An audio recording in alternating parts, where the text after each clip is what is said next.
How's it going, you pencil pushers? It's fucking Nick Daniels, and we're coming at you live here yet again. I just want to give some context real quick to something, and we're going to jump right into the video. Luckily today, it's just coming up to Easter, so we're talking like, what, March? I don't know, remember 29th. So it's pretty nice out. That's why I've only got like the little sweater here, the dress shirt kind of thing going. We're actually pretty warm doing this, but there's still some snow. It's gonna be good. I know a lot of the couple videos I've done recently, there's been like a lot of resistance in the video. And when I mean resistance, I mean like there's like fucking wind going everywhere, and it's pretty shitty. But you know me, I don't like filming inside actually whatsoever. So this is perfect opportunity for me to do this. Except it just looks fucked when I do it in the yard. So I normally try to follow a trail. But that's probably gonna be tomorrow. I'm gonna just shoot out a ton of fucking rants and stuff. So look forward to that. But anyway, in the meantime, I want to talk about the Plenty of Fish video that I've done on the channel is the most popular video. It's got like 1,800 views, and I actually just want to thank you guys for watching that. I've done this video before 2 other times. I did it once on my main gaming channel and ended up getting like 6,000, and that's not really the point of it. But and then the other one got like 800, and that's on my newer gaming channel because I still wanted to talk about it. And this one was, again, the last one well, not really the last one, it was like the second last one I did. I think I did the one on the newer gaming channel more recently, which was still, again, like 7 months ago. And I know it was really random that I'm just like walking and I'm kind of like ranting, and I probably left some things out, and it's got like great feedback. Like, I read that. I don't know if people realize, like, just because I don't comment, there's a lot of comments on that video, right? For 1,800 views, it's got a lot of retention for actual comments, likes, that kind of thing. Even a dislike in there. I think it's 30 likes to 1 dislike, and there's just a ton of comments of people either agreeing or disagreeing or whatever. And even people are liking everyone else's comments, and it's good to see that. I like that interaction. So we're going to talk about something relating to that today because I want to keep that going. Not necessarily for the views, but maybe for people understanding. But we're going to talk about Tinder today. I was going to do Plenty of Fish, but fuck it. That never gets old. Anyway, but yeah, I think my first Tinder date, I want to talk about that. So yeah, fuck, grab something to eat, man. Just sit back, get a good laugh out of this, and watch me pace around my yard like a fucking retard. But yeah, a big thing about Tinder when I had first started it, and I'm in a small area, so I think that's also something to do with it. I had a lot of matches at that time, like not a lot, but I had enough that you could really get a conversation going, and I did. Like I met some good people out of Tinder. Unironically, like, and a lot of them, like, I might do another Tinder rant video. I think I've done one on here, but a lot of the things about Tinder that I find were worthless is just basically, again, like, you'll never hear from somebody, even though the conversation goes great for so long, and then boom, it's gone. So that's a big problem for me, because I really enjoy getting in depth in a conversation and knowing somebody, and a lot of people on that app are definitely in it just for the hookup, and like, I'm like the polar opposite. Which is a problem. But anyway, like, my first kind of going into Tinder, I ended up meeting this girl, and she wasn't too far from me anyway.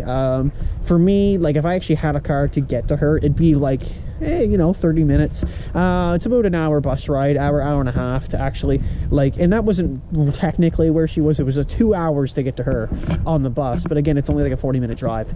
But I always just said, like, kind of meet me, if you want to meet me up in this area, like, that was close. You know, I'm perfectly fine with that, and it was great. So anyway, we talked for a while, and, like, you know, it was like good conversation. It was like super back and forth, and I love that. I love the back and forth, you know, and I think that really makes the conversation is when I mean back and forth, I mean like when I say something to, say, a woman through a text message, right? I know it's really hard to display emotion or thoughts or whatever to convey that kind of stuff. But when you're talking to somebody on there, like when I send a paragraph to somebody, like a paragraph, right? And it's like, you know, big interest in whatever I'm talking about, and maybe it's even her, like it's about her, and I'm shooting her big paragraphs about that, about herself, because I'm very interested maybe in what she does or her hobby or something, right? Or myself, right? And you don't get that back. That's not a good back and forth. But when you're sending something like that and you're getting that back, to me that shows interest, because they're taking more time to write something, they're putting more thought into it. But when you're getting like quick, like, one-liners, to me it's not really a back and forth at all. It's a very minor back and forth. Almost at that point they're just kind of being polite, and that's a huge thing you got to look out for. So, point being said, we had a good back and forth. We had a great back and forth. And I don't even mean, like, you know, you can throw some emojis and smiley faces in there, whatever. That stuff's cute. But at the end of the day, like, when you actually have, like, a meaningful conversation, and it doesn't have to be long, but it has to be meaningful. When you actually, like, read it, and, like, again, like, you can see they're showing somewhat of a significant interest, well, then you've got something. So we ended up meeting up at one point, and it wasn't the way I intentionally meant to meet up with her, but I learned a lot out of this, unironically. And this is like, I don't know, a couple years ago, and I talk a lot, right? I like to talk a lot, and I state this all the time after this too, because I realized something. When I met her, I thought she was pretty cute, actually. I'm not gonna lie. I mean, she's a little on the plus side, but yeah, fuck, who cares, right? Maybe a little curvy.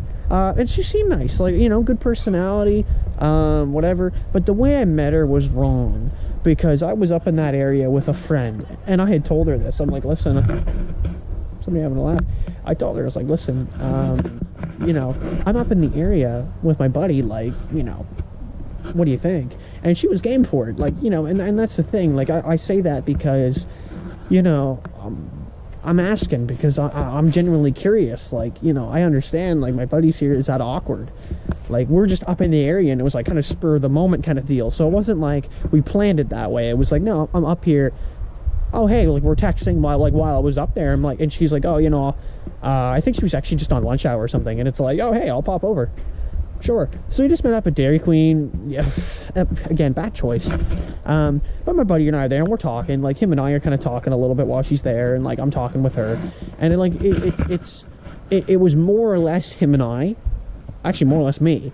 And she didn't say a whole lot. She just kind of giggled, and and that's a sign to me that, like, you know, she's very shy, not someone who's going out of their way. You know, like, again, like, on text, like, oh, fuck, it's easy, right? You can text something up in a second. AKA, like, keyboard warriors, right, is a good example of that.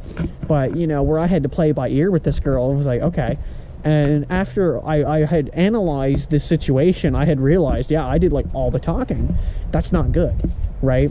Because, again, like, that's not the back and forth that I described earlier in the text messages. It's the opposite. It was a one-way, which I didn't think at the time was bad, and then I realized that I fucked up. Now, we had talked, I think it might have been that same day, actually. I think it was the same day. I think this is when it got cold turkey. I'm on my way to the gym. I'm walking over to the gym, and I think I'm actually at the gym, and I get this text message from her that's a paragraph long, and I'm like, uh-oh, right? Because sometimes, like, you see the paragraph come in out of nowhere, yeah, right? And you know it's not good. And it was like, you're a nice guy, yada yada, but I don't want to see you again, right? And again, like, I have to learn from this. Like, to me, Tinder's such a learning experience, and, you know, you have to take it with a grain of salt, because if you take Tinder too seriously, like, treat it like a game, because if you take Tinder too seriously, it'll fucking eat you up. And I say that because I know people that are on it, and they're like, you know, they get kind of upset, you know what I mean? You got a match, you get unmatched. I mean, I do that, right? I get upset. And you have to kind of look past that. That's a huge thing. And what I did is, in my moment of, okay, of, like, I've met up with this girl, I thought things were going great, you know, we're talking, we're thinking about hanging out, like, just, you know, her and I, going on an actual date or something. You know, there seemed to be some problems, because she didn't want to go, like, the extra 5 minutes, or 5-10 minutes down the road, right? Like, you know, too much gas, whatever. And I'm like, listen, like, you know, I'm coming up from on a bus that's going to take me, like, literally an hour to get to you, you know, and you're only going 10-15 minutes. I mean, it's not even that bad. And that was one of the big problems, like, trying to get her onto this, like, to go to this restaurant that I wanted to try out and I thought would be a good time, was just allegedly too far. So right off the get-go, like, you know, she's not making any sacrifice there. It's like, okay, that's not a sign that shows me that I'm in for the long term here. I'm for the very quick term. Like, man, I was in, like, for the fucking microscopic term. Okay, I panicked right there. I heard the car was slowing down, and I'm like, oh god, someone's coming here. That's gonna be really awkward, me walking around in the yard holding the camera. And it is, don't worry. But yeah, like I said, one of the biggest things about that, and that's why I'm talking quiet, by the way, but one of the biggest things about that experience is when I had got this message, I had overreacted, and not in a bad way, but I just really wanted to know why. And I didn't take that with a grain of salt right away, and I should have. I had matched with her later on Tinder, you know, she had like said hi to me or something, and then I think she just unmatched me, but that was funny. But the biggest thing, like I said, about that is when, like I said, when I had got this text message, I had looked at it, my first thought was like, what did I do? And I forget if she said, I hate to say that, like I don't remember that point, but it doesn't matter. Like, you know, instinctively now when I look back to it, I kind of realize it. And I don't think it was that I necessarily did talk too much. I think it definitely played a significant role, but I think that, yes, there was probably more to that. I think she was basically just not interested. You know what I mean? And I really, though, like I said, at the time, I didn't like it. You know, of course you don't, right? It's your first, that's the first time that's happened. Like, I've gone on a date, got a text like the same day. It was like, by the way, I don't want to see you again. I was like, oh, fuck, that took me afar, right?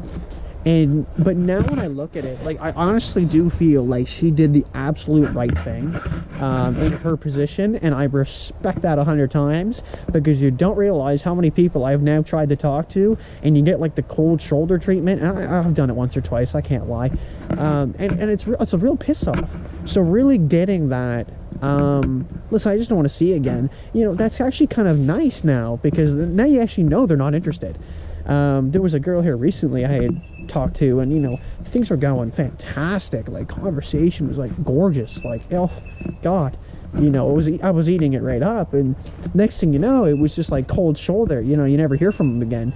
And that's the idea, like, you know, all of a sudden it's like you're blocked or something stupid, and yet you're left to ponder for a minute. It's like, what the fuck did I even do wrong? You know, I asked several girls weekend ones, I messaged a girl one time and I said, hey, how was your weekend? And she said, like, good, you know, we're talking, and then like 20 seconds later it was like, go fuck yourself, and she blocked me. You don't know. So the moral of the story that I'm trying to say here with my first Tinder date was I learned so much from that date, and I'm no expert at dating. You know, I've never even been in a relationship.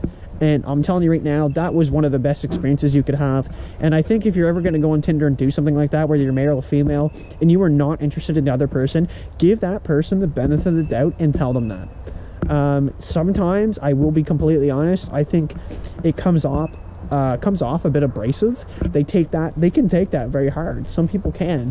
And you have to realize too, like, you're doing them a favor and yourself a favor at the same time, because if you don't have that mutual interest, that's a huge thing to establish off the get-go.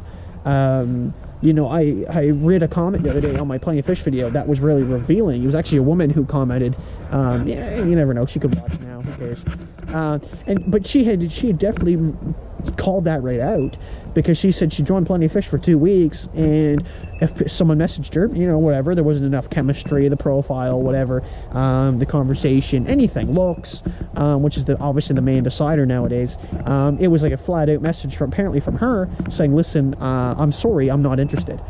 And I give that woman massive credit, because like, that's something that not a lot of people do nowadays, or at least in my experience, that's rare. Absolutely fucking rare. So thank you so much for watching, everybody. That's the video. It's been fucking almost 14 minutes.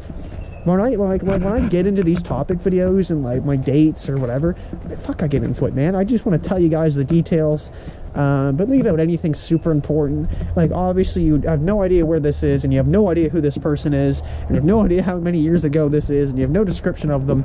That's, well, except that they're a little bigger. That's it. And I tried to keep it nice.